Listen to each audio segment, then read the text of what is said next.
dia iny fanadihadiana ihany koa no mitondratsika ho any amin'ny taranja baolina lavalava atao hoe mikatso tanteraka ve ny zava-misy ao anatin'ny tontolon'ny fiadinan'ny tompon-dakan'ny Ligue Nalamanga ankehitriny amin'izao fotoana izao.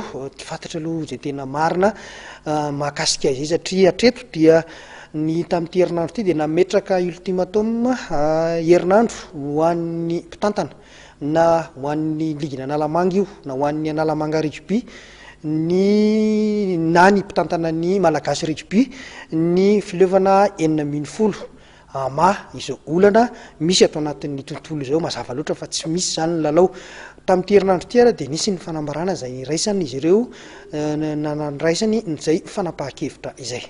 Araka ny tapaka nandritra ny fivoriana ny ara-mpitantana filevana topsesy rugby eto Analamanga dia nandray izao fanapahan-kevitra izao noho ny fitiavana ny taranja baolina lavalava eto Madagasikara.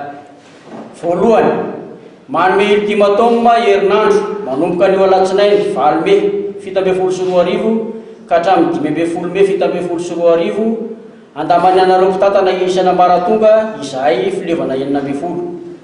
Tsy afaka andray anjara amin'ny lalao karakarain'ny Ligue Nalamanga rugby. Tsy afaka andray anjara amin'ny lalao karakarain'ny malagasy rugby. Raha misy fionana sy fiantsony ataon'ireo rantsana mpitantana ireo dia ny rotota Analamanga rugby, ny malagasy rugby no miaraka dia vonona izahay iona.